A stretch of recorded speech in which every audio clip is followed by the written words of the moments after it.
নিজে নিজকে সুধিছো অৰ্থ জীৱনত বিচাৰিছো। অনন্যা, নয়নৰ ওপৰত তোমাৰ বহুত বিশ্বাস আছিল নহয়, এতিয়া পিছে কি কবা তুমি? তুমি বাৰে বাৰে কৈ আছিলা নহয় সি এই ডিলটো ফাইনেল কৰিহে এৰিব। কি হ'ল পিছে এতিয়া? ইমান এখন ইম্পৰ্টেণ্ট মিটিং সি কেঞ্চেল কৰি থৈ গুচি আহিলে। একো নোকোৱা কিয় এতিয়া? এনেকে তললে মুখ কৰি থাকিলে কি হ'ব? নয়নৰ হৈ মই তোমাক চৰি কৈছো পাপা। মই ভবা নাছিলো সি যে এনেকুৱা কৰিব। কিন্তু মই ভালকৈ জানিছিলো, কিন্তু তোমাৰ কথা পেলাব নোৱাৰিহে তাক পঠালো মিটিঙলৈ।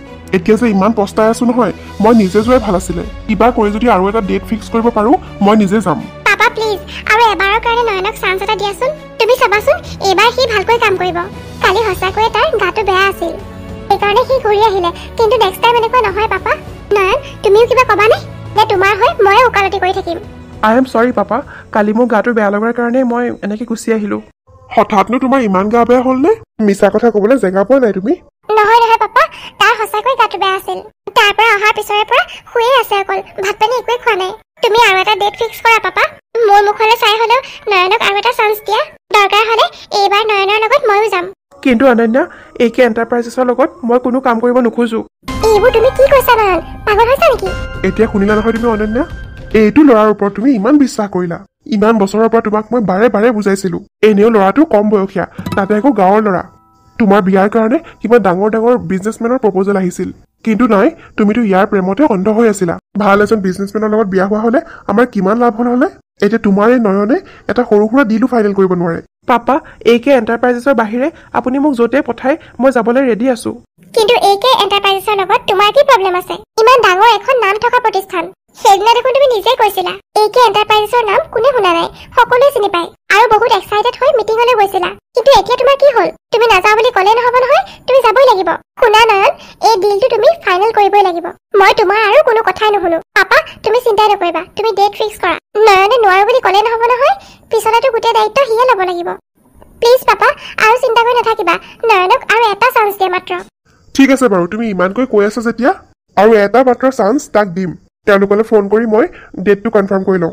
নয়ন, এইবাৰ যাতে মই একো কমপ্লেইন নাপাওঁ। তোমাৰ হৈছে কি নয়ন? মই তোমাক ইমানকৈ বুজালো, দেউতাৰ বিশ্বাস জয় কৰাটো আমাৰ কাৰণে বহুত ইম্পৰ্টেণ্ট হয়। আৰু মই বাৰে বাৰে কোৱাৰ পিছতহে পাপাই তোমাক এই ৰেছপন্সিবিলিটি দিছিলে। কিন্তু তুমি কি কৰিলা বাৰু? তোমাৰ দেখোন বেমাৰ আজাৰো একো হোৱা নাই, তেন্তে তুমি মিটিংখন কেঞ্চেল কৰি থৈ কিয় আহিলা? কাৰণ অনন্যা, তাত মই অনামিকাক দেখা পাইছিলো। কি? অনামিকা? কিন্তু অনামিকাই তাত কি কৰিছে? তাই বোলে এতিয়া তাতে জব কৰে। তাইক দেখা পোৱাৰ পিছতে মোৰ চিন্তা কৰাৰ ক্ষমতা নাইকিয়া হৈ গ'ল। যিকোনো পধ্যে তাই নেদেখাকে ঘৰলৈ ঘূৰি আহিলো। তুমি যে কি কথাবোৰ কোৱা নহয় নয়ন, তুমি কিবা ভুল দেখিলা। অনামিকাৰ নিচিনা ছোৱালী এজনীয়ে AK এণ্টাৰপ্ৰাইজেছত কি জব কৰিব? তুমি নিশ্চয় বেলেগ কাৰোবাক দেখিলা। নহয় অনন্যা, মোৰ ইমান ডাঙৰ ভুল হ'ব নোৱাৰে। তাইৰ লগতে মই 4টা মাহ পাৰ কৰি আহিছো। তাইক মই চিনি নাপাম নে?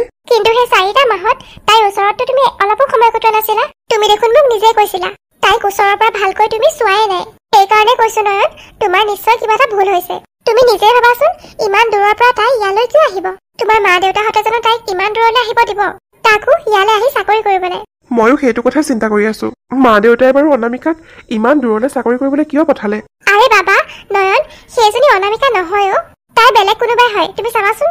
হ'বও পাৰে, মই বাৰু ইমান ভালকে দেখাও নাপালো তাইক। এনেহ'লে এতিয়া আৰু একো প্ৰব্লেম নাই নহয়। পাপাই তোমাক যেতিয়াই কয় তেতিয়াই কিন্তু তালৈ গৈ ভালকে মিটিংখন কৰিবা। কি হ'ল, আকৌ চিন্তা কৰিব লাগিলা যে? অনন্যা, মই এটা কথা ভাবিছো। কি কথা? তুমি মোক প্ৰায়ে কৈ থাকা গয়া গয়া বুলি, আনকি তোমাৰ পাপায়ো মোক এনেকৈয়ে কয়। সেইকাৰণে ভাবিছো মই মোৰ লুকছটো অলপ চেঞ্জ কৰো নেকি। মানে অলপ হেয়াৰ ষ্টাইল চেঞ্জ কৰিলে চাগে ভাল লাগিব। এইটো দেখোন বৰ ভাল কথা। তোমাৰ মনলৈ ইমান ভাল কথা আহিল নে? মই দেখোন বিশ্বাসে কৰিব পৰা নাই। মইতো তোমাক কৈয়ে থাকো নিজকে অলপ সলনি কৰিব চেষ্টা কৰা।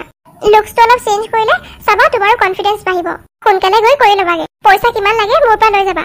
তুমি যিমানেই কোৱা অনন্যা সেইজনী অনামিকা নহয় বুলি, কিন্তু মোৰ চকুৰে ইমান ভুল দেখিব নোৱাৰো। সেইজনী অনামিকাৰ বাহিৰে কোনো হ'ব নোৱাৰে। তাইৰ মাতটোও মই ভালকৈ চিনি পাইছিলো। তুমিতো মোক যিকোনো প্ৰকাৰে মিটিংখন কৰিবলৈ পঠাবাই, কিন্তু মোৰ সাহস অলপো নাই অনামিকাৰ সন্মুখলৈ যোৱাৰ। সেইকাৰণে নিজকে সলনি কৰি ল'ম, যাতে অনামিকাই দেখিলেও মোক চিনিব নোৱাৰে। পৰাপক্ষতো তাইৰ সন্মুখলৈ মই নাযাওঁ, কিন্তু যদি কেনেবাকে তাই মোৰ সন্মুখত আহি পৰে, সেইকাৰণে মই সম্পূৰ্ণ বেলেগ এজন ব্যক্তিৰ ৰূপত যাম। নয়ন, তুমি আমাক এৰি থৈ যোৱা বহুত দিনেই হ'ল। তথাপিও যেন এতিয়ালৈকে বাস্তৱটো মই মানিয়ে ল'ব পৰা নাই। তোমাক হেৰুৱাৰ দুখ এতিয়ালৈকে মোৰ অলপো পাতল হোৱা নাই নয়ন। তোমাৰ হ'ব লগা সন্তানক লৈ জীৱন সংগ্ৰাম অকলে চলাই যাম বুলি ঠিক কৰিছো। কিন্তু মই নাজানো কিমান দূৰলৈকে মই সফল হ'ব পাৰিম। সেইখন সমাজত অকলশৰীয়া মাতৃ হিচাপে জীয়াই থকাটো বহুত কঠিন।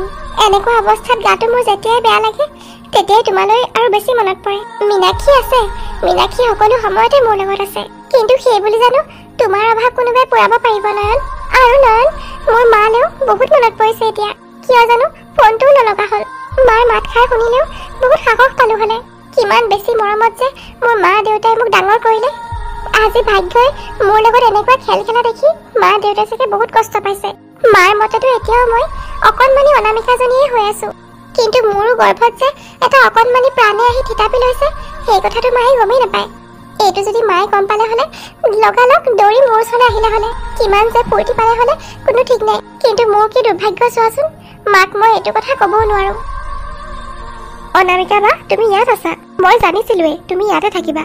সকলো সময়তে নয়ন ভিনদেউৰ এই ফটোখনৰ লগত তুমিনো কি কথা পাতা অনামিকা বা? কিনো পাতিম আৰু মীনাক্ষী, একো কাম বন নাই দেখোন কৰিবলৈ। সেইকাৰণে আহি ইয়াতে ৰৈ থাকো, মনটো অলপ ভাল লাগে। তাৰ মানে মোৰ লগত কথা পাতি তোমাৰ ভাল নালাগে? হেই, কিনো কৈছা তুমি এইবোৰ মীনাক্ষী? মোৰ মনৰ চব কথা দেখোন তোমাকেই কওঁ, কিন্তু চব সময়তে আৰু কিনো কৈ থাকিম। সেইকাৰণে মাজে মাজে এখেতৰ ফটোখনৰ লগতে কথা পাতো। মানুহজনৰ লগততো কথা পাতিবলৈ সুযোগেই নাপালো। আকৌ কান্দিবলৈ আৰম্ভ নকৰিবা অনামিকা বা, তুমি এনেকৈ দুৰ্বল হৈ নহ'ব নহয়। আৰু মই জানো তুমি যে বহুত ষ্ট্ৰং হয়, নহ'লেনো এইটো অৱস্থাত অকলশৰে তুমি ইমান দূৰলৈ গুচি আহা নে? আৰু ভগৱানো তোমাৰ লগত আছে অনামিকা বা। দেখিলাই নহয়, অহাৰ লগে লগে তোমাৰ থকাৰ সুবিধাও হৈ গ'ল আৰু সৰু সুৰা হ'লেও জব এটাও হৈ গ'ল। এতিয়া আৰু ইমান মন বেয়া কৰি নাথাকিবা। আৰু শুনা, এটা গুড নিউজ আছে। হয় নেকি? কি গুড নিউজ মীনাক্ষী? আজি কেঞ্চেল হোৱা মিটিংখন কাইলৈ হ'ব বোলে। হয় নেকি? ভালে হ'ব দিয়া। মানুহজনৰ গা বেয়া নোহোৱা হ'লে মিটিংখনটো আজিয়ে হৈ গ'ল হ'লে, কিন্তু একো নাই বাৰু, কাইলৈ হ'ব আৰু। ভালে হ'ল, তোমাৰ কষ্টখিনি অন্তত অথলে নাযায়। কাইলৈ মিটিংখন ভালে ভালে হ'লেই হয় আৰু। সঁচাকে দেই, ভালকে হৈ গ'লেই হয়। আপুনি আকৌ অনামিকাক বিচাৰি আমাৰ ইয়ালৈ আহিলে যে? তাইক যে আমি কেতিয়াবা আমাৰ ঘৰৰ পৰা খেদি পঠিয়ালো সেইটো দেখোন আপুনি জানেই। এনেকুৱা অমংগলীয়া কুলক্ষণীয়া বোৱাৰী আমাক নালাগে। কিন্তু মোৰ ছোৱালীজনী গ'ল ক'লৈ? তাই যে এতিয়ালৈকে ঘৰলৈ ঘূৰি যোৱা নাই। জানিবা আপোনালোকে কিবা খবৰ পাইছে, সেইকাৰণে আহিছিলো। যিজনী অনামিকাৰ কাৰণে মোৰ ল'ৰাৰ প্ৰাণ গ'ল, সেইজনীৰ বিষয়ে আমি কোনো কথা জানিব নোখোজো। আৰু আপুনিয়ে চাওকচোন, আপোনাৰ ছোৱালী কেনেকুৱা চৰিত্ৰহীনা। গৰ্ভত এটা সন্তান লৈও তাই আপোনাৰ ওচৰলৈ ঘূৰি নগ'ল। ক'ত গৈ ঘূৰি ফুৰিছে একো ঠিক নাই। কি কৈছে আপুনি এইবোৰ? অনামিকাৰ গৰ্ভত সন্তান আছে মানে? মোৰ ছোৱালী অনামিকা মা হ'বলৈ ওলাইছে? আপুনি তাৰমানে এই বিষয়ে একো গমেই নাপায়? নাই, মইতো এই বিষয়ে একোৱেই শুনা নাই। আৰু আপুনি কেনেকুৱা মানুহ বাৰু, এনেকুৱা অৱস্থাত ছোৱালীজনীক ঘৰৰ পৰা উলিয়াই পঠিয়ালে? আপুনি বাৰু কিয় পাহৰি গ'ল যে তাই আপোনাৰে বোৱাৰী? তাইৰ গৰ্ভত থকা সন্তানটো অকল তাইৰেইটো নহয়, এইটো সন্তান আপোনাৰ ল'ৰা নয়নৰো হয়। মুঠেও নহয়, সেই সন্তানটো মোৰ ল'ৰা নয়নৰ নহয়। অনামিকাৰ গৰ্ভত থকা সন্তান মোৰ দাদাৰ হ'বই নোৱাৰে। কাৰ পাপ গাত লৈ ফুৰিছে কোনো ঠিক নাই। এইবোৰ আপোনালোকে কি কৈ আছে? অনামিকা মোৰ ছোৱালী হয়, তাইৰ চৰিত্ৰৰ এটা দাগো নাই। আপোনালোকে বাৰু তাইৰ বিষয়ে ইমান বেয়াকে কেনেকে ভাবিব পাৰিলে? এই ঠক আপোনাৰ কথা। প্ৰত্যেক মাকৰ কাৰণে নিজৰ ল'ৰা ছোৱালী ভালেই হয়, কিন্তু ল'ৰা ছোৱালীয়ে যে ক'ত কি ঘটনা ঘটাই থাকে মাক দেউতাকে সেইবোৰ একো গমেই নাপায়। আপোনাৰ ছোৱালীয়ে যদি আগতে কাৰোবাক ভালেই পাইছিলে তেন্তে আমাৰ ল'ৰা নয়নলৈ বিয়া কিয় দিছিলে? তাইক এইখন ঘৰৰ বোৱাৰী কৰি ননা হ'লে মোৰ ল'ৰা নয়নো আজি আমাৰ লগত থাকিল হ'লে। বিয়া হৈ আহি মোৰ ল'ৰাটোৰ মূৰটো খালে। নয়নৰ লগত যি হ'ল তাৰ কাৰণে আমিও সমানে দুখ পাইছো। আমিওতো আমাৰ একমাত্ৰ জোৱাই হেৰুৱাইছো, কিন্তু দয়া কৰি মোৰ ছোৱালীৰ ওপৰত এনেকুৱা অপবাদ নিদিব। এইবোৰ অন্ধবিশ্বাস। মোৰ ছোৱালীক বিয়া পাতি অনাৰ কাৰণে নয়নৰ এনেকুৱা হোৱা নাই।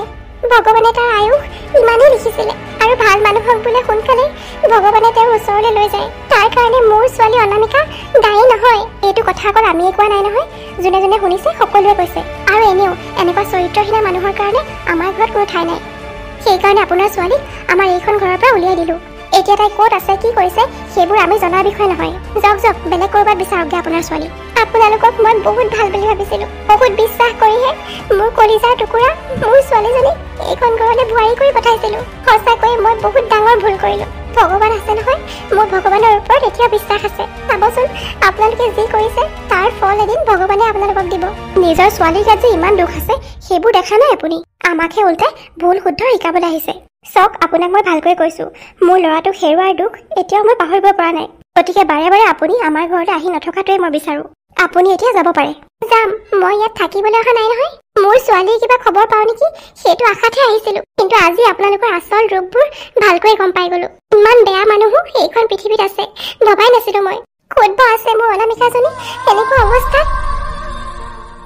Welcome sir. কি কৰাব, হেয়াৰ কাট কৰাব নেকি? অকল হেয়াৰ কাট নহয়, মোক এটা টোটেল ট্ৰান্সফৰ্মেশ্যন লাগে। মানে মোৰ লুকছটো চেঞ্জ কৰিব বিচাৰিছোঁ। পাৰিবনে বাৰু? কিয় নোৱাৰিম বাৰু ছাৰ, পাৰিম। চাবচোন ছাৰ, আপোনাক এনেকুৱা ট্ৰান্সফৰ্মেশ্যন দিম নহয়, আপোনাৰ চিনাকি মানুহে আপোনাক ধৰিবই নোৱাৰিব। মইতো সেইটোৱে বিচাৰোঁ। কিবা কৈছিলে ছাৰ? হা, নাই একো কোৱা নাই। কামখিনি মোক অলপ সোনকালে কৰি দিয়ক, মানে কাইলৈ মোৰ এটা ইম্পৰ্টেণ্ট মিটিং আছে। হ'ব ছাৰ, হৈ যাব, 2-3 ঘণ্টাৰ ভিতৰতে হৈ যাব। ছাৰ বহকচোন ইয়াতে, মই আহি আছোঁ এতিয়াই। ঠিক আছে বাৰু। ইমানখিনি কৰাৰ পিছতো অনামিকাই বাৰু মোক ধৰিব পাৰিব নেকি? ল'ৰাজনেতো কৈছে কোনেও মোক ধৰিব নোৱাৰিব। সময়তহে গম পাম আৰু কিমানখিনি চেঞ্জ হোৱা দেখিবলৈ।